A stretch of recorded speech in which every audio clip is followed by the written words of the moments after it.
اعوذ باللہ من الشیطان الرجیم بسم اللہ الرحمن الرحیم الصلاۃ والسلام علیک یا رسول اللہ وعلی آلک واصحابک یا حبیب اللہ الصلاۃ والسلام علیک یا خاتم النبیین الصلاۃ والسلام علیک یا شفیع المذنبین۔ آپ تمام احباب کو خوش آمدید کہتے ہیں آئین پاکستان کی اس کلاس میں۔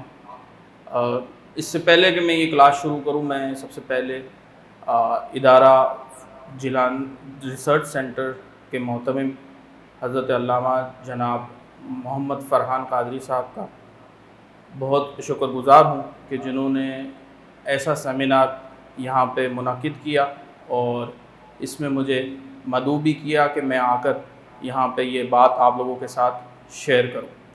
اللہ تبارک و تعالیٰ ان کے مدرسے کو جو ہے خوب ترقی عطا فرمائے اور اس سے دین اسلام کا خوب کام لے۔ آمین۔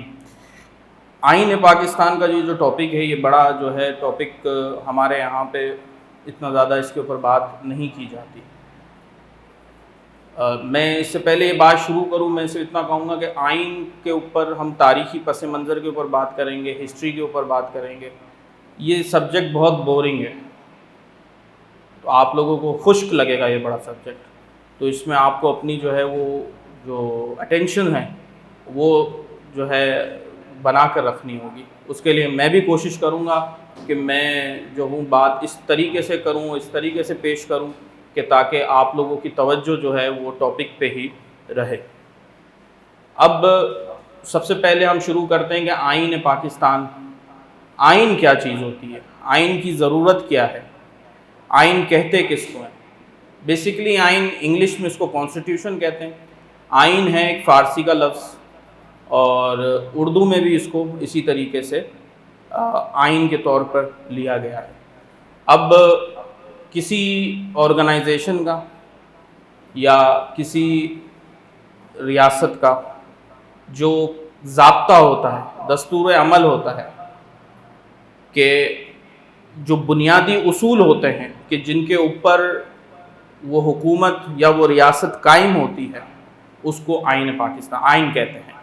اور آئین یہ طے کرتا ہے کہ ایک ریاست کے اندر، ایک آرگنائزیشن کے اندر، ایک باڈی کے اندر کس کے کیا کام ہوں گے، کس کی کیا ذمہ داریاں ہوں گی، اور کس اصولوں کے تحت وہ ریاست، وہ باڈی، وہ آرگنائزیشن جو ہے نا وہ آگے چلے گی۔ اس کو آسان لفظوں میں اگر سمجھایا جائے تو وہ آپ اس کو یہ کہہ سکتے ہیں کہ اس کا جو ہے آبجیکٹو کیا ہوتا ہے ریاست کا، اور اس کے بعد اس آبجیکٹو کو اچیو کرنے کے لیے کون کون ذمہ دار ہوگا اور اس کو کس طریقے سے جو ہے وہ آگے لے کر جائے گا اس آبجیکٹو تک پہنچنے کے لیے، تو اس کو کہتے ہیں آئین۔ بہت سمپل سی میں نے ایک بات بتائی ہے۔ آپ لوگ کے ذہن میں اگر کوئی سوال ہے دوران گفتگو تو وہ لکھ لیجئے گا، انشاءاللہ آخر میں اگر وقت ملا تو اس کو ہم ضرور جو ہے وہ ڈسکس کریں گے۔ اچھا، اب کیونکہ ہم پاکستان کے تناظر میں بات کر رہے ہیں تو ہمارا زیادہ جو زور ہوگا وہ پاکستان کے ہی آئین کے اوپر ہوگا، نمبر ایک۔ نمبر دو، جو اسلامی دفعات ہیں پاکستان کے اندر، آرٹیکلز ہیں، اس کے اوپر بات ہوگا۔ اچھا، آئین جو ہوتا ہے وہ سب سے زیادہ اعلیٰ ہوتا ہے ایک ریاست کے اندر، ٹھیک ہے۔ اب اس میں ہو سکتا ہے کہ کچھ کنفیوژن ہو اس جملے کی وجہ سے کہ بنیادی اور اعلیٰ قانون ہوتا ہے، اس جملے کی وجہ سے کنفیوژن یہ ہو کہ کیونکہ ہم مسلمان ہیں تو ہمارے لیے تو قرآن و حدیث اعلیٰ ہونی چاہیے، تو ہمارے ہی آئین میں اس کے لیے بھی ایک پروویژن ہے جس کو قرارداد مقاصد کہتے ہیں، اور پھر آگے جا کر دوسری بھی آرٹیکلز ہیں، دفعات ہیں کہ جس میں پتہ چلتا ہے کہ آئین جو ہے وہ کس طریقے سے سپریم یہاں پہ قرآن و سنہ ہے، آئین اس کے تابع ہے، تو وہ آگے انشاءاللہ آپ کو پتہ چل جائے گا۔ اچھا، اس سے پہلے کہ میں بات اور آگے بڑھاؤں، ہمارے آئین کے اندر جب میں جو کچھ ایسے الفاظ استعمال کروں گا جس کو کہتے ہیں آرٹیکلز، دفعہ، تو یہ آرٹیکلز جو ہوتے ہیں یہ بیسیکلی آئین کے پوائنٹس ہوتے ہیں کہ یہ ایک آرٹیکل نمبر 1 ہے آئین پاکستان کا، جو کہتا ہے کہ پاکستان کا مذہب جو ہے وہ اسلام ہوگا، جو ریاستی مذہب ہوگا، تو یہ اس کو ڈیفائن کرتا ہے، تو اس کو آرٹیکل کہتے ہیں، اردو میں اس کو دفعہ کہتے ہیں۔ اور آپ نے اگر جو کامن لینگویج جو آپ لوگوں نے سنی ہوگی کہ بھئی فلاں کے اوپر دفعہ 140 لگ گئی، دفعہ یہ لگ گئی، وہ تعزیرات پاکستان کی دفعہ ہوتی ہے، لیکن وہ کسی بھی قانون کے جو پوائنٹس ہوتے ہیں نا اس کو دفعہ آرٹیکل کہا جاتا ہے. تو یہ ہے آرٹیکل. اچھا اب تھوڑا سا پاکستان کی آئینی تاریخ کے اوپر بات کر لیں. تو 1857 میں جب جنگ آزادی ہوئی تو اس کے بعد تو ایسٹ انڈیا کمپنی نے گورنمنٹ آف انڈیا ایکٹ نافذ کر دیا. یعنی کہ اس کے تحت انہوں نے کرا یہ ہے کہ 1857 میں جنگ آزادی ہوئی، 1858 میں انہوں نے ایسٹ انڈیا کمپنی نے جو نظام حکومت تھا وہ برطانیہ گورنمنٹ کو دے دیا تھا، یعنی کہ انگلش گورنمنٹ کو دے دیا تھا. اس کے بعد 1935 میں گورنمنٹ آف انڈیا ایکٹ 1935 نافذ کیا گیا تھا، جس کے تحت جو اس وقت کی حکومت تھے اس کے جو ہے نا معاملات چلائے جاتے تھے. پھر اس کے بعد 1947 میں دا انڈیپینڈنس آف انڈیا ایکٹ 1947 کے نام سے جو ہے وہ ایک اور ایکٹ پاس ہو گیا. اچھا ایکٹ سے مراد قانون ہوتا ہے جو پارلیمنٹ سے پاس ہوتا ہے.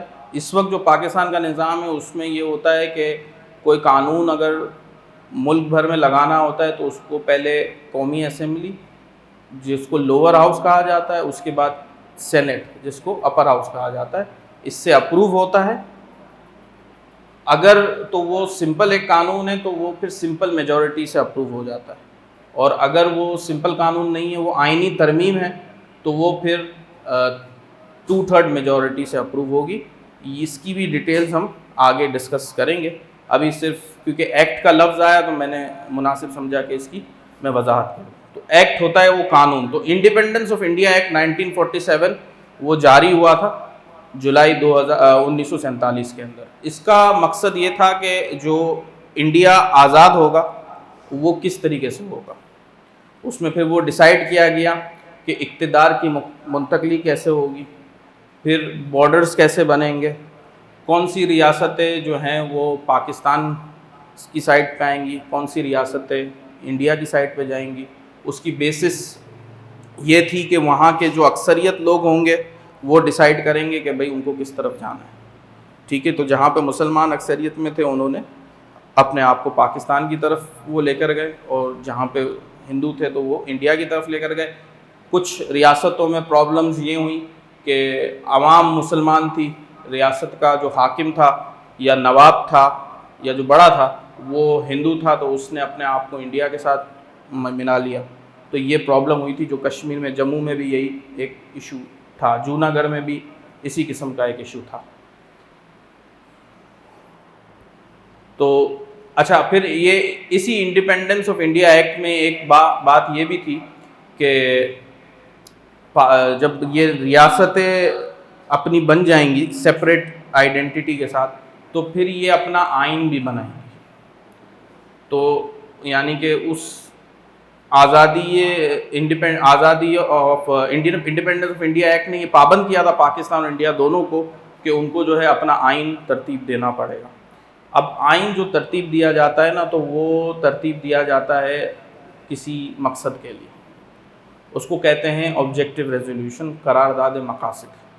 یہ قرارداد مقاصد آپ کو بار بار بتائی جائے گی، یہ بہت زیادہ ضروری ہے. جو لوگ یہ کہتے ہیں کہ پاکستان اسلام کے نام پہ نہیں بنا نا، تو وہ آبجیکٹیو ریزولوشن کو اگر پڑھ لیں گے تو ان کو سمجھ آ جائے گی کہ پاکستان واقعی میں اسلام کے نام پہ بنا ہے. اور صرف پاکستان کی آبجیکٹیو ریزولوشن کو چھوڑ دیجیے، آپ انڈیا کی آبجیکٹیو ریزولوشن پڑھ لیجیے، ان کو سمجھ آ جائے گی کہ کیا ہوا ہے کہ پاکستان بنا ہی اسلام کے لیے تھا. اس کا مقصد ہی یہ تھا کہ مسلمان اپنی جو ہے نا زندگی، اپنا سوشل جسٹس سسٹم لائیں اور اپنی زندگی اپنے اصول و ضوابط کے ساتھ جئیں. وہ آگے انشاءاللہ آئے گے تو آپ ضرور اس کو پڑھیں گے. اچھا اب ہوا یہ کہ کیونکہ آپ کو پتہ ہے پاکستان جب قیام ہوا تو فائنینشلی بھی پرابلمس تھے، نمبر 1.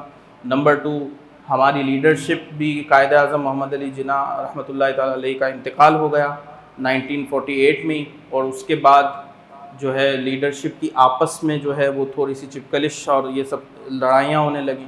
تو آئین کے اوپر کوئی ایز سچ کام ہوا نہیں، لیکن ہاں 1949 میں اس وقت کے جو وزیر اعظم تھے لیاقت علی خان صاحب، انہوں نے تمام افراد کو ملایا، اس میں علماء بھی موجود تھے۔ یہاں پہ میں آپ کو بتا دوں کہ اس وقت جب یہ قرارداد مقاصد فارمولیٹ ہو رہی تھی 1949 کی یہ بات ہے، تو اس وقت ایک گروہ ایسا تھا کہ وہ یہ کہہ رہا تھا کہ پاکستان کو سیکولر بنایا جائے، اور لا کمیشن ایک بنایا گیا تھا۔ اس لا کمیشن کے اندر جو تھے وہ ایسے لوگ بھی داخل ہو گئے تھے کہ جن کا یہ مقصد تھا کہ وہ کیا کہتے ہیں پاکستان کو سیکولر نظریات کی طرف لے کر جائیں، لیکن علماء نے اس وقت بھی کردار ادا کیا۔ یہ جیکب لائنز کی ایک مسجد میں علماء کی ایک کمیٹی بیٹھی، 21 علماء تھے یا 12 علماء تھے، میں اس وقت نمبر بھول رہا ہوں، 21 علماء تھے، بلکہ 21 نکات تھے علماء کے، اور وہ 12 علماء تھے کہ جنہوں نے ایک نکات بنائے تھے کہ یہ جو پاکستان کی ریاست ہے وہ کیوں بنائی گئی ہے، اور اس میں یہی اسلام کی بنیاد تھی، اور دوسرے اسلامی ممالک کے ساتھ جو ہیں وہ روابط کو رکھنا، اور یہ ساری باتیں تھیں۔ اور پھر اس کی بیسس کے اوپر لا کمیشن میں امینڈمنٹ کر کے علماء کو بھی داخل کیا گیا، اور پھر 1949 12 مارچ 1949 1949 کو وزیر اعظم نے اسمبلی میں پیش کی، پاکستان کی آئین ساز اسمبلی نے 12 مارچ 1949 کو منظور کیا یہ قرارداد، جس کو قرارداد مقاصد کا نام دیا گیا۔ قرارداد مقاصد انگلش میں اس کو آبجیکٹو ریزولوشن کہتے ہیں۔ اب قرارداد تو ریزولوشن ہو گئی، مقاصد سے آپ اندازہ لگا سکتے ہیں کہ اس کا مقصد کیا تھا۔ یہ قرارداد مقاصد کا اس کا مقصد ہی یہ تھا، یہ بتانا کہ یہ ملک بنا کیوں ہے۔ اب قرارداد مقاصد کو ہم ڈسکس کریں گے، اس کے پوائنٹس ایک ایک کر کے میں پڑھتا ہوں، اور کچھ نوٹس میں نے دیے ہیں وہ انشاءاللہ آج ہی آپ کو دے دیں گے، وہ بیسیکلی کل کے سیشن کے لیے آپ کو زیادہ کام آئیں گی۔ اس نوٹس میں بھی جو ہے وہ تیسرا یا چوتھا پوائنٹ قرارداد مقاصد کے حوالے سے، تو وہ پوائنٹس آپ کو اس میں بھی مل جائیں گے۔ اچھا جی، قرارداد مقاصد کے اہم نکات۔ اللہ تبارک و تعالی ہی کل کائنات کا بلا شرکت غیر حاکم مطلق ہے۔ اس نے جمہور کے ذریعے مملکت پاکستان کو جو اختیار سونپا ہے وہ اس کے مقررہ حدود کے اندر مقدس امانت کے طور پر استعمال کیا جائے گا۔ اب آپ دیکھیں یہ جو پوائنٹ ہے سیکریٹ ٹرسٹ، اس کو آپ کہیں گے انگلش کے اندر، کہ اللہ تبارک و تعالی نے جو ہے جمہور کے ذریعے، یعنی کہ میجورٹی جو ہے وہ اپنے لوگوں کو اپوائنٹ کرے گی کہ جو شورا بنائیں گے، اور ان کے ذریعے جو ہے وہ اختیار دیا ہے، اور جس کا جو مطلب جس کی حدود ہے وہ ہے مقدس امانت۔ اب امانت کے اوپر آپ نے علماء سے سنا ہوگا کہ امانت کی کتنی زیادہ جو ہے نا اہمیت ہے، کتنی زیادہ اہمیت۔ ہم ہر ایک امانت دار ہیں، ہم ہر شخص سے جو ہے ہر بات کا جو ہے سوال کیا جائے گا، یعنی کہ میں اگر جو ہوں شادی شدہ ہوں تو میری وائف، میرے بچوں، ان کے حوالے سے مجھ سے سوال کیا جائے گا۔ میرے پاس پیسہ ہے، اس پیسے کو میں نے کیسے یوز کیا اس کا سوال مجھ سے کیا جائے گا۔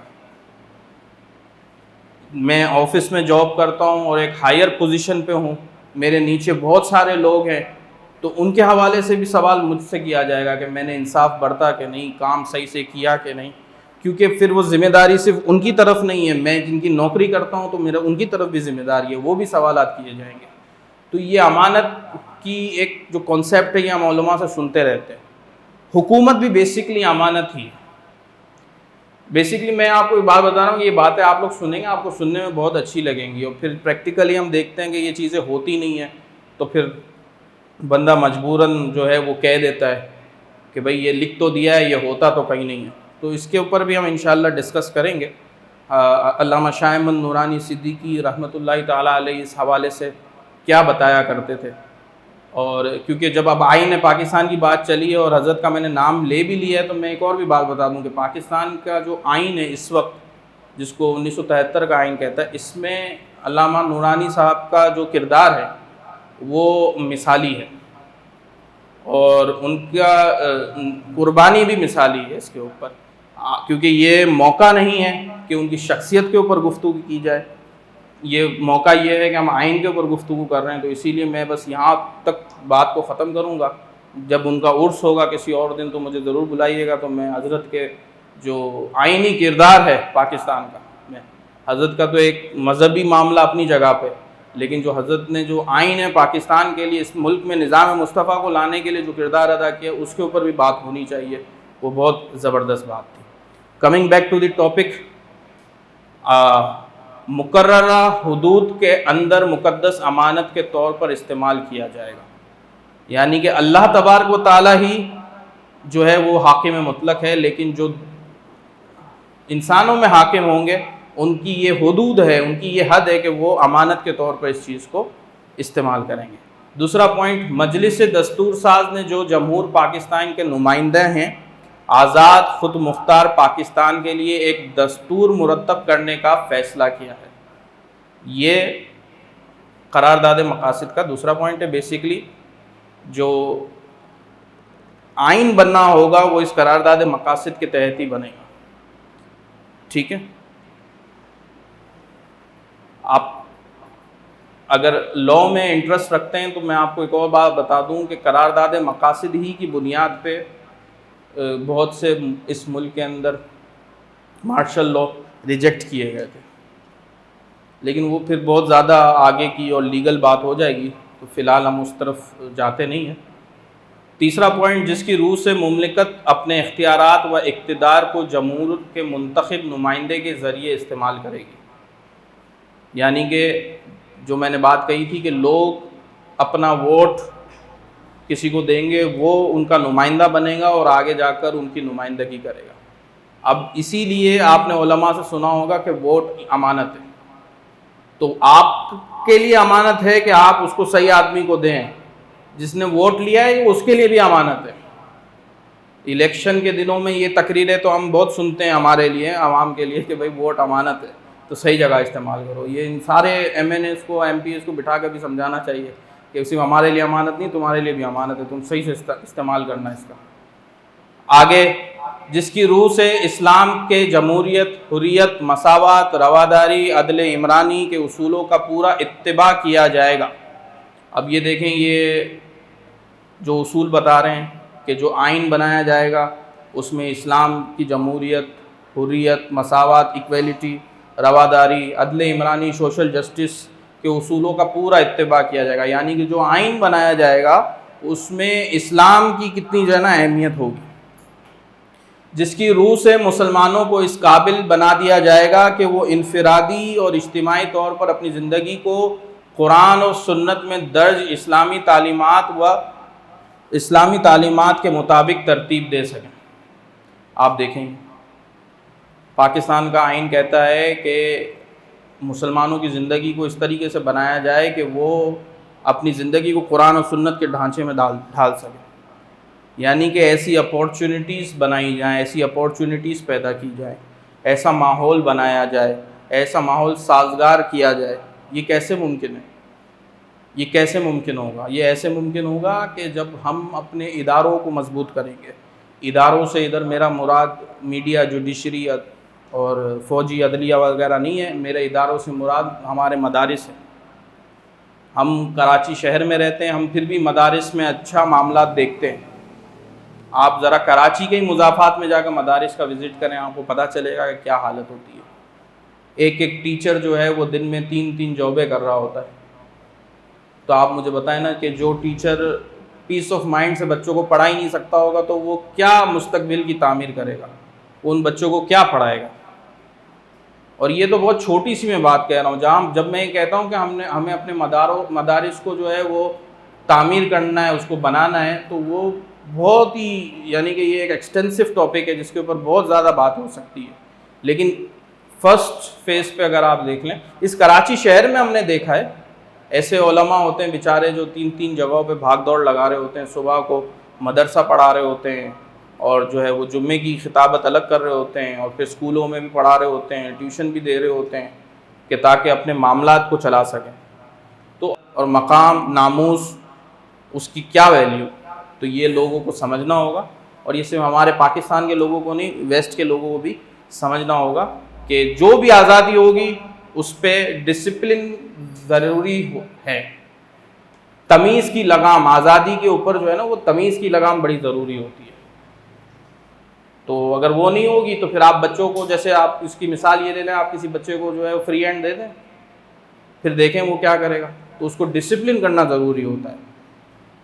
طاقت ہوتی ہے نا، طاقت کو تمیز سے ہی ڈسپلن کیا جاتا ہے، ورنہ طاقت جو ہے وہ بندہ ایسے یوز کر دیتا ہے کہ پھر آگے جا کے پچھتاتا ہی رہتا ہے. تو طاقت کے لیے بھی جو ہے نا ڈسپلن ہونا بہت ضروری ہے. جس کے صوبے، اچھا صوبے والی بات ہو گئی، بنیادی حقوق بھی ہو گئے. جس کی روح سے اقلیتوں و پسماندہ و پست طبقات کے جائز حقوق کو تحفظ کا قرار واقع انتظام کیا جائے گا. لیکن یہ قرار واقع انتظام بھی وہ ہوگا کہ جو اسلامی اصولوں کے تحت ہوگا. یہ نہیں ہو سکتا کہ غیر مسلم سے ٹیکس لیا جائے گا اور وہ مسلمانوں کے لیے استعمال کیا جائے گا. صحیح ہے. لیکن یہ بھی نہیں ہونا چاہیے کہ مسلمانوں کا ٹیکس لیا جائے اور وہ غیر مسلموں کی عبادت گاہوں پہ استعمال ہو. اگر یہ اصول لوگوں کو اچھا لگ رہا ہے نا کہ غیر مسلموں سے ٹیکس لے کر مسلمانوں پہ یوز ہو، بہت اچھا لگ رہا ہے، تو پھر یہ اصول بھی ہونا چاہیے کہ مسلمانوں کا ٹیکس غیر مسلموں کی عبادت گاہ پہ نہیں لگے گا. اور یہ آگے جا کر آپ پڑھیں گے آئین کے ایک آرٹیکل میں یہ بات لکھی ہوئی ہے کہ کسی کا ٹیکس جو ہے وہ اسی کی مذہبی معاملات کے لیے استعمال کیا جائے گا. وہ آگے ہم پڑھیں گے انشاءاللہ جب ہم آئین پاکستان کی، جو کرنٹ آئین پاکستان کی شکوں کے اوپر ہم ڈسکشن کریں گے تو انشاءاللہ وہ پڑھیں گے. جس کی روح سے وفاق کے علاقے آزادی اور جملہ حقوق بشمول خشکی و تری و فضا پر سیانت کے حقوق کا تحفظ کیا جائے گا تاکہ اہل پاکستان فلاح و بہبود کی منزل پا سکیں اور اقوام عالم کی صف میں اپنا جائز و ممتاز مقام حاصل کریں اور امن عالم اور بنی نوع انسان کی ترقی و خوشحالی کے لیے اپنا بھرپور کردار ادا کر سکیں. یعنی کہ وفاق کو جو ہے وہ مکمل اختیار ہوگا کہ وہ کس طریقے سے جو ہے نا وہ چیزوں کو ڈیولپ کریں گے تاکہ جو ہے وہ ایک پریزنٹیشن ہماری جائے. کیونکہ ورنہ اگر سب کا اپنا اپنا حساب ہوگا تو پھر تو وہ کیا کہتے ہیں انگلش میں اسٹیٹ ود ان اسٹیٹ، ریاست کے اندر ایک ریاست بن جائے گی. تو وہ وفاق کا اختیار ہوگا.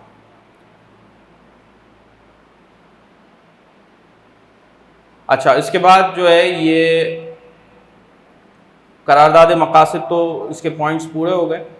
ہم اب پاکستان کا پہلے آئین جو 1956 میں بنایا گیا تھا اس کے اوپر بات کریں گے. بلکہ 1956 میں یہ جو ہے اس کی توثیق ہوئی تھی، 9 سال کی مدت لگی تھی. دیکھیں 47 میں پاکستان آزاد ہوا، 49 میں قرارداد مقاصد اور 49 کے بعد 56 میں پاکستان کا پہلا آئین ہوا. یعنی کہ وہ جو 47 سے کوشش چلی آ رہی تھی وہ تو پہلے ہی آئین بنانے کی کوشش کر رہے تھے، تو آئین نہیں بنایا تو پھر وہ قرارداد مقاصد بنا دی کہ بھئی چلو آئین نہیں ہے تو اس سے کام چلا لیں. پھر اس کے بعد 56 میں آ کر جو ہے 23 مارچ 1956 کو نافذ کیا گیا، جس کو اس وقت کے صدر پاکستان اسکندر مرزا نے توثیق کی تھی. اور یہ آئین بنانے کی پہلی کاوش تھی، اس لیے اسے تفصیلی دستاویز بنایا گیا. اس میں ابتدائیہ کے علاوہ 13 باب اور 234 آرٹیکلز تھے. اس کو آپ یہ کہہ سکتے ہیں کہ 13 چیپٹرز تھے اور 234 آرٹیکلز تھے. اس آئین میں پارلیمانی نظام کو منتخب کیا گیا اور اس کا نمونہ برطانوی نظام سے لیا گیا اور عدلیہ کا نظام امریکی آئین کے مطابق بنایا گیا. اچھا اب ہوتا یہ نارملی جب آپ کسی آرگنائزیشن میں بھی اگر کام کریں تو اس میں بھی جب آپ کوئی نئی چیز لا رہے ہوتے ہیں تو اس کو شروع سے بنانا اتنا آسان کام نہیں ہوتا. تو اس کو جو ہے وہ کسی کا نظام لے کر جو ہے نا اس کو کاپی کر کے اور بنایا جاتا ہے. تو اسی حوالے سے یہ بھی پاکستان کا بھی جو تھا آئین اس کو بھی اسی طریقے سے بنایا گیا تھا. پارلیمانی نظام سے مراد یہ ہے کہ جو پارلیمنٹ کے تھرو جو ہیڈ آف اسٹیٹ ہے وہ اپوائنٹ ہوگا. صدارتی نظام اس کے برعکس ہوتا ہے. وہ یہ ہوتا ہے صدارتی نظام بیسیکلی کہ اس میں یا تو عوام جو ہے وہ ڈائریکٹ صدر کو سلیکٹ کرتی ہے جیسے ترکی وغیرہ میں ہوتا ہے، یا پھر یہ ہوتا ہے جو پاکستان میں بھی ہوا تھا کہ کونسلرز کو عوام الیکٹ کرتی ہے، وہ کونسلرز پھر صدر کو الیکٹ کرتے ہیں. یہ صدارتی نظام ہوتا ہے. اور پارلیمانی نظام یہ ہوتا ہے کہ جو عوام ہے وہ اپنے نمائندوں کو الیکٹ کرتی ہے، اور پھر وہ جو نمائندے ہوتے ہیں وہ پھر جو ہے وہ وزیر اعظم ہو یا صدر ہو جو ہیڈ آف اسٹیٹ ہوتا ہے. 56 میں صدر ہیڈ آف اسٹیٹ تھا، تو اس کو جو ہے وہ الیکٹ کیا گیا تھا. اب اس آئین کے اہم نکات کو دیکھ لیتے ہیں.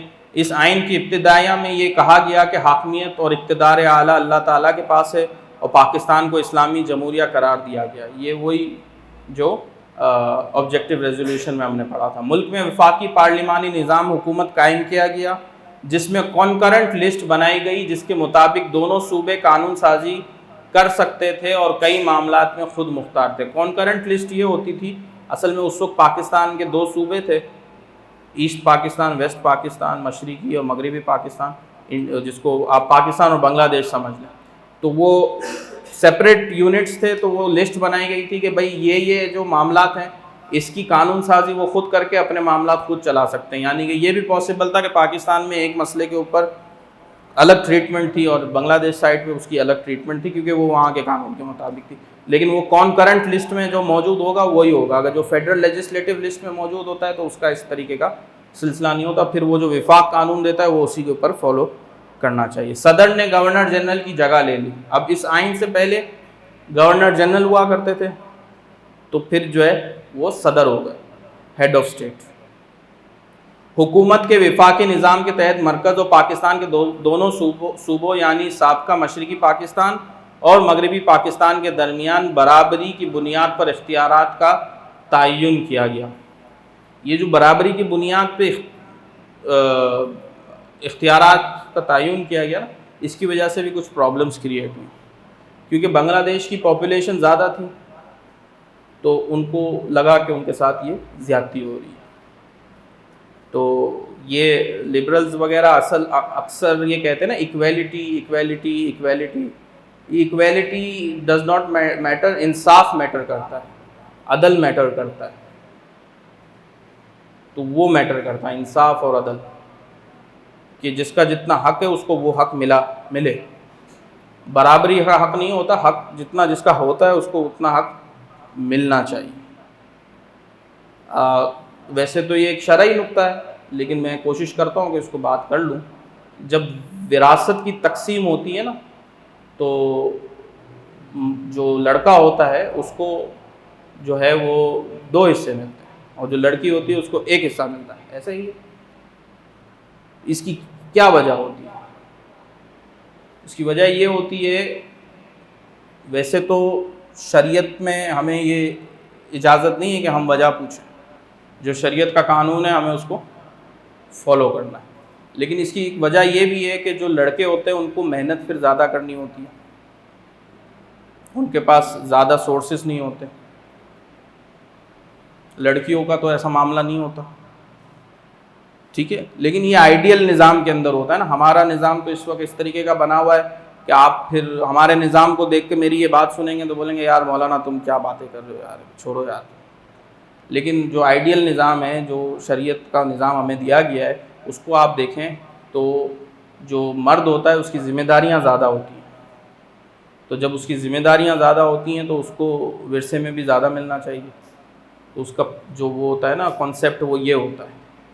بہرحال اس کو سمجھانے کی نیت سے میں صرف یہ کہہ رہا ہوں. تو اسی کو کہتے ہیں عدل، کہ اسلام کہتا ہے کہ آپ انصاف کرو. ایکویلٹی انصاف نہیں ہوتی، ایکویلٹی سے برابری ہوتی ہے کہ آپ کو 2 چیزیں ملی، مجھے بھی 2 چیزیں ملی.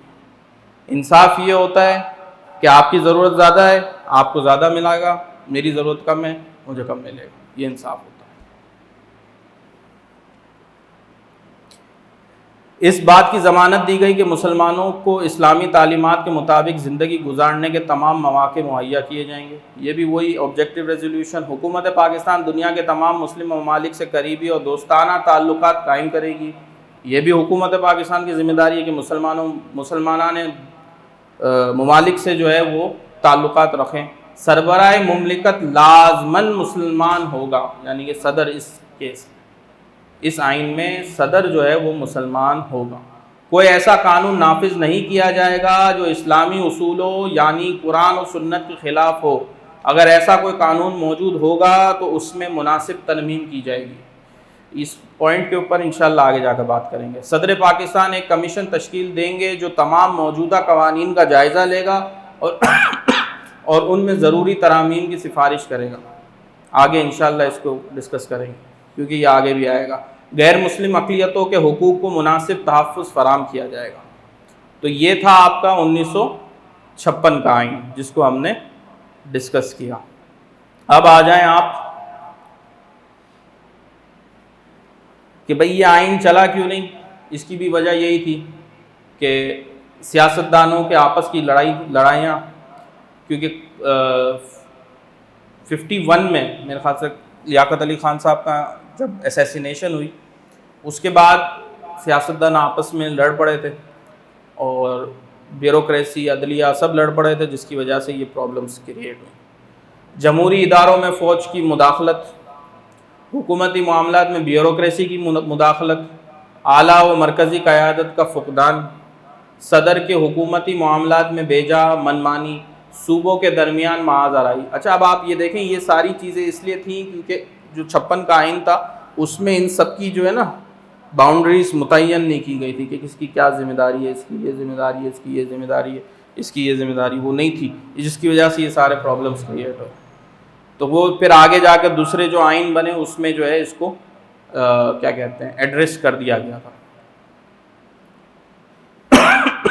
کانسٹیٹیوشن ملک کا جو ہے سب سے اعلیٰ جو ہے وہ قانون ہوتا ہے، اس کے نیچے لا ہوتا ہے، اس کے نیچے رولز، قواعد و ضوابط ہوتے ہیں۔ یہ اس طریقے سے سلسلہ چلتا ہے۔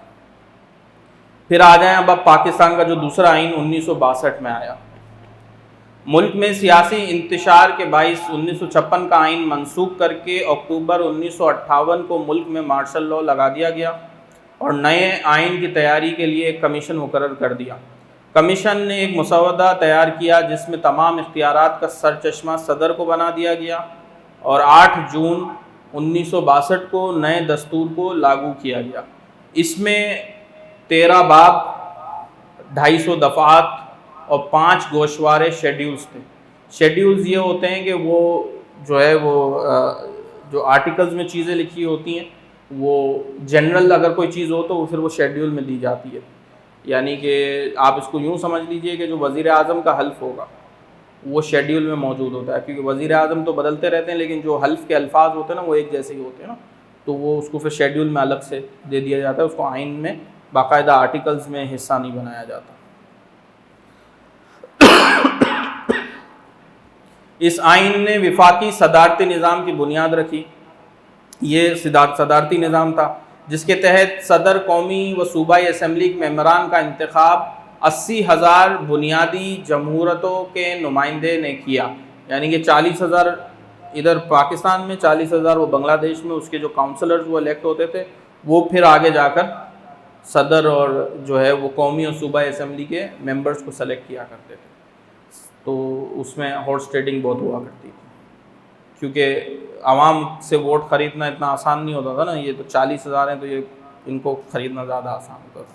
صدر کو وزراء کا انتخاب اسمبلی یا باہر کہیں سے بھی کرنے کا اختیار تھا اور صدر اپنے اختیار سے اسمبلی کو تحلیل کر سکتا تھا۔ بیسکلی امریکن ڈیموکریسی سسٹم تھا، آدھا امریکن سسٹم تھا، اور یہ اسی صدارتی نظام کی ہمارے ملک میں بھی کچھ دن پہلے آواز چلی تھی کہ اس کو لایا جائے، اور یہ سوچا جا رہا تھا کہ شاید اس سے حکمرانی کرنا آسان ہو جائے گا، لیکن ان کو یہ سمجھ نہیں آ رہی تھی کہ حکمرانی مطلب وہ بول تو یہ رہے تھے کہ حکمرانی کرنا آسان ہو جائے گا، بیسکلی وہ بولنا یہ چاہ رہے تھے کہ حکمرانی کا جو ڈیوریشن ہے، کیا کہیں گے اردو میں، طوالت ہے، وہ بڑھ جائے گی۔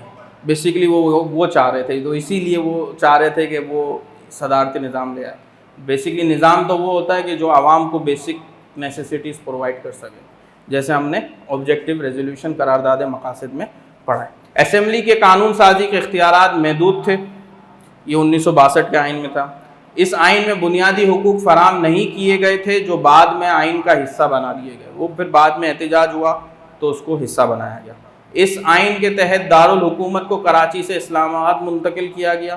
اس دستور میں کونسل آف کامن انٹرسٹ بھی بنائی گئی۔ اچھا جی، ہاں ایک چیز، پرنسپلز آف پالیسی کو آئین کا حصہ بنا دیا گیا۔ پرنسپلز آف پالیسی اصل میں بیسکلی کچھ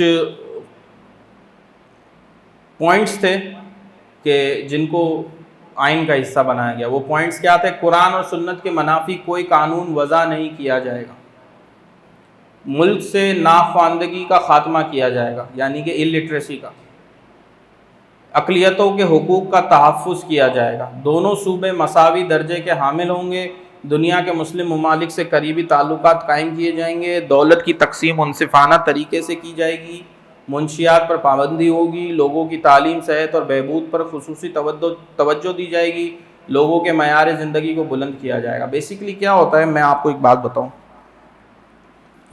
آج کے زمانے میں بھی یہ ہوتا ہے، یہ پہلے بھی ہوتا تھا۔ وہ جب حکومتیں ڈیلیور نہیں کر سکتی نا اور عوام کا غصہ بہت زیادہ اوپر آ جاتا ہے، تو اب کیا کریں؟ تو سسٹم چینج کر دو، یہ سسٹم چینج کر دو، اور پھر جو ہے وہ پرانے ڈاکیومنٹ نکالو جو چل رہی تھی، اس کو تھوڑا سا اوپر نیچے کرو، کچھ چیزیں نکال دو، کچھ نئی چیزیں ڈال دو اور لے آؤ، عوام کا غصہ ختم۔ مصر میں عرب انقلاب آیا تھا، حسنی مبارک ختم، عوام کا غصہ ٹھنڈا، محمد المرسی کو لائے کچھ سال، اس کو پکڑا لٹکایا، ابھی پھر سے وہی نظام ہے۔ کیا کر لیا؟ عوام کا جو غصہ تھا وہ جمع ہوا تھا، وہ غصہ نکل گیا، وہ غصہ نکل گیا۔ اسی لیے میں کہتا ہوں کہ غصے کو نکلنے نہیں دیا کرو، غصے کو پالا کرو اور اس سے طاقت بناؤ، اور طاقت بنا کے پھر کچھ کام کرو، اس کو پازیٹیو طریقے سے لے کر جاؤ۔ ہمیں یہ اس چیز کی بڑی ضرورت ہے کہ ہمارے پاس ایسی لیڈرشپ ہو کہ جو عوام کے غصے کو اس طرف چینل کرے کہ جس سے پازیٹیوٹی پھیلے۔ غازی ممتاز حسین قادری کی شہادت، یہ وہ موقع تھا کہ اس وقت اہل سنت کی سیاسی لیڈرشپ کو یہ کام کرنا چاہیے تھا کہ پازیٹیو ویز نکالتے کہ جس سے اس شخص نے جو قربانی دی، 26 سال کا بندہ تھا، 26 ایئرز اونلی، شادی کو بھی شاید سال 2 سال ہی ہوا تھا اور اس نے وہ کام کر دیا تھا۔ تو کس کی اتنی ہمت ہوتی ہے یہ کام کرے؟ تو اس نے یہ قربانی کیوں دی تھی؟ ہم نے سوچا کبھی؟ مطلب بیوی بچے پیسفل لائف جی رہا تھا، کیا ضرورت تھی؟ اس نے قربانی کوئی وجہ سے دی تھی نا، نظام مصطفیٰ کے لیے دی تھی۔ کیا کرا؟ موقع ضائع ہو گیا۔ اب بھی میں کہتا ہوں کہ ہم کوشش کریں اور کوئی ایسا کام کریں جو سیاسی طور پر فائدہ مند ہو۔ کس کی غلطی تھی؟ اس کی غلطی تھی، اس کی غلطی تھی، میری غلطی تھی، بھائی ہم سب کی غلطی تھی۔ اس کو ریئلائز کریں اور ہم آگے بڑھیں۔ اس نے تو قربانی جو دینی تھی وہ دے دی، اللہ تبارک و تعالیٰ اس کے صدقے ہماری بھی مغفرت فرمائے۔ لیکن اب ہمیں کیا کرنا ہے؟ ہمیں یہ سوچنا ہوگا۔ قرارداد مقاصد کو بھی 1962 کے دستور کے ابتدائیے میں شامل کیا گیا، یہ بعد میں کیا گیا تھا۔ دستور میں ملک کا نام جمہوریہ پاکستان تجویز کیا گیا تھا، اسلامیہ جمہوریہ پاکستان کو ہٹا کے جمہوریہ پاکستان تجویز کیا گیا۔ بعد میں ایک ترمیم کے ذریعے ملک کا نام اسلامی جمہوریہ پاکستان رکھا گیا۔ یہ تب ہوا کہ جب احتجاج ہوئے، لوگوں نے اس کے خلاف بات کی، تو اس کے بعد ہوا۔ اس بات کو طے کیا گیا کہ کوئی ایسا قانون لاگو نہیں کیا جائے گا جو اسلامی تعلیمات کے منافی ہو، اور تمام موجودہ قوانین کو اسلامی تعلیمات کے مطابق ڈھالا جائے گا۔ ملک کا سربراہ صدر مسلمان ہوگا، اس میں بھی یہ جو پوائنٹ موجود تھا۔ قرآن و اسلامیات کے تعلیم مسلمانوں کے لیے لازمی قرار دی جائے گی۔ حکومت زکوٰۃ، اوقاف اور مساجد کی تنظیم کے لیے ادارے قائم کرے۔ اسلامی مشاورتی کونسل قائم کی جائے گی جو مرکزی اور صوبائی حکومتوں کو مسلمانان پاکستان کی زندگیوں کو اسلام کے مطابق ڈھالنے کے سلسلے میں اقدامات تجویز کرے گی۔ اچھا، یہ ابھی اس کرنٹ ٹائم میں بھی یہ بات موجود ہے اب اس حکومت کے پاس کوئی جا کر بولے گا کہ بھئی ہمیں اپنی زندگی اسلام کے مطابق ڈالنی ہے، بتاؤ کیا کریں؟ کوئی بولے گا؟ نہیں بولے گا نا. اب یہ کیوں، اس کے اوپر سب سے بڑی سوچ تو یہ ہماری ہونی چاہیے کہ ایسا کیوں ہے کہ کوئی کیوں نہیں بولے گا.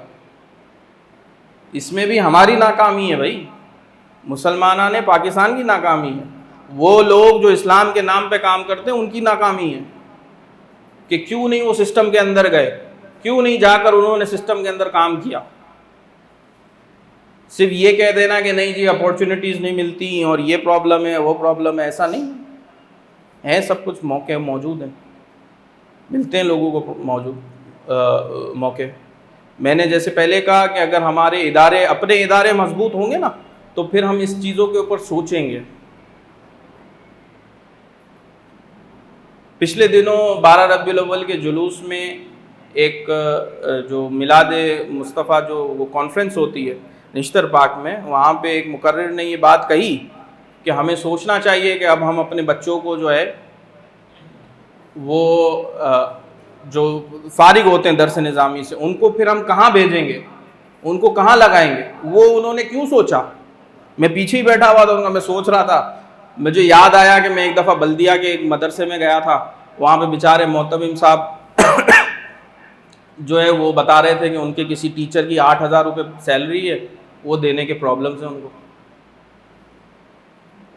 تو وہ محتمم جو ان چکروں میں لگا ہوا ہے وہ یہ باتیں سوچے گا، یا وہ محتمم کے جو پیسفل ہے جس کو یہ پرابلمز نہیں ہے، تو پھر اس نے آگے کی بھی سوچی.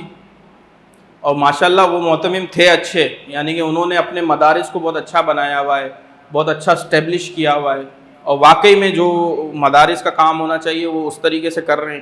تو اسی لیے پھر وہ مرحلہ آیا نا کہ یہ بات ہم نے کبھی کسی سے نہیں سنی تھی، اور وہ بھی میلاد مصطفیٰ کے اجتماع کے اندر. میلاد مصطفیٰ کے اجتماع میں کیا باتیں ہوتی ہیں سب کو پتہ ہے. وہ ادھر کھڑے ہو کے بول رہے ہیں کہ بھئی ہمیں مدارس کے طلباء جو فارغ ہو جائیں تو وہ کہاں جائیں گے. بہت اچھی بات ہے یہ کہ انہوں نے فیوچر پلاننگ کی بات کی. تو یہ فیوچر پلاننگ بھائی یہی مدارس کے طلباء کو جو ہے CSS کرا کے بیوروکریسی میں ڈالا جائے. آپ مجھے بتائیں کہ یہی لوگ جب بیوروکریسی میں جائیں گے تو سوچ تو اسلامی ہوگی نا ان کی، ان کو اسلام سمجھ آتا ہوگا، ان کو قرآن سمجھ آتا ہوگا، ان کو حدیث سمجھ آتی ہوگی. تو جب وہ فیصلے لیں گے وہاں پہ بیٹھ کے تو وہ فیصلے پھر جو ہے وہ عین اسلام اور سنت کے مطابق ہوں گے، قرآن اور سنت کے مطابق ہوں گے، جو پاکستان کے آئین کا تقاضا بھی ہے. تو ادارے ڈیولپ ہوں گے ہمارے مدارس تو پھر ایسے لوگ نکلیں گے، اور پھر ہم بولیں گے کہ بھئی اب ہم ان کو آگے بھیجیں، پھر ہم ان کو پولیس میں بھی بھیجیں گے، پھر ہم ان کو بیوروکریسی میں بھیجیں، میڈیا میں بھیجیں، ہر جگہ پہ بھیجیں گے. لیکن وہ ہمارے ادارے ڈیولپ ہونے چاہیے. اس کے لیے اسلامی مشاورتی کونسل قائم کی جائے گی جو مرکزی اور صوبائی حکومتوں کو مسلمانان پاکستان کی زندگیوں کو اسلام کے مطابق ڈھالنے کے سلسلے میں اقدامات تجویز کرے گی.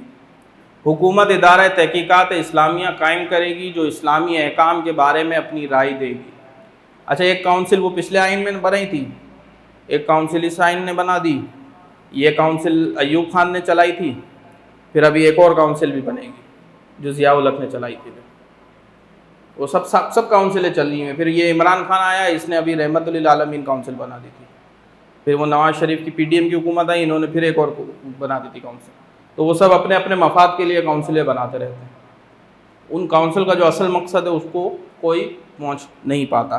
لیکن ہاں، جو اسلامی نظریاتی کونسل کو پاکستان کے اس وقت کے آئین نے جو تحفظ فراہم کیا ہوا ہے اور جو پاورز دی ہوئی ہیں، وہ پاورز کو ہمیں سمجھنا چاہیے اور ایسے لوگ تیار کرنے چاہیے کہ جو اسلامی نظریاتی کونسل میں جا کر کام کر سکیں. اور اسلامی نظریاتی کونسل میں کام کرنا ہے اگر، تو اس کے لیے صرف درس نظامی ہونا ضروری نہیں ہے.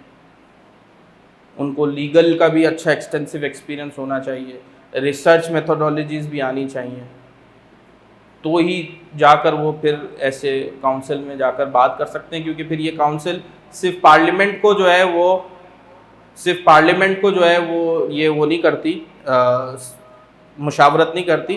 یہ کونسل جو ہے وہ انٹرنیشنل فورم میں بھی پاکستان کو ریپرزینٹ کرتی ہیں. بس یہ 1962 کا آئین کے اوپر ختم کریں گے اور 74 کا آئین پھر کل سے شروع کریں گے ہم.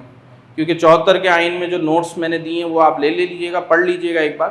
اس میں جو اسلامی دفعات ہیں اس کے اوپر نوٹس ہیں. تو 74 کا آئین جو ہے وہ ہم ایکسٹینسولی کل سے کریں گے. سوری جی 73، اصل میں وہ 74 وہ تحریک ختم نبوت 74 کے حوالے سے جو ہے نا وہ ذہن میں زیادہ رہتی ہے. تو 73 کا آئین.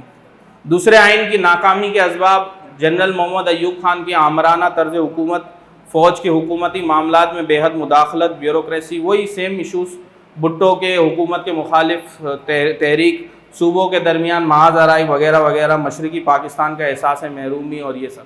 تو یہ بیسکلی یہ ہی وہ ایشوز تھے جن کی وجہ سے جو ہے یہ آئین بھی نہیں چل سکا. اچھا اب کل جو ہے وہ میں امید کرتا ہوں سب سے پہلے تو کہ یہ جو سیشن ہے یہ آپ کے لیے بوریت والا نہ رہا ہو، اور کل جو ہے انشاءاللہ ہم پاکستان کا جو کرنٹ آئین ہے 1973 کا اس کے اوپر ڈسکشن کریں گے. میں پھر سے کہہ رہا ہوں کہ اکثر لوگ شکوہ کرتے ہیں کہ آپ آئین پاکستان کی بات کرتے ہیں لیکن آئین پاکستان جنہوں نے بنایا ہے آپ ان کی بات نہیں کرتے. تو یہ سیشن کیونکہ آئین پاکستان میں بات کرنے کے لیے، تو ہم اس سیشن میں صرف اس کی بات کریں گے. جنہوں نے بنایا ہے وہ بھی قابل عزت ہیں ہمارے لیے، ہمارے سر کا تاج ہیں. ہم ان کے اوپر بھی ضرور بات کریں گے انشاءاللہ. ان کا عرس ہوگا تو اس میں بھی ضرور اس کے اوپر بات کریں گے. اور اگر آپ لوگوں کو کوئی سوال ہیں تو وہ سوال پوچھ لیجئے، ورنہ پھر ہم سیشن کو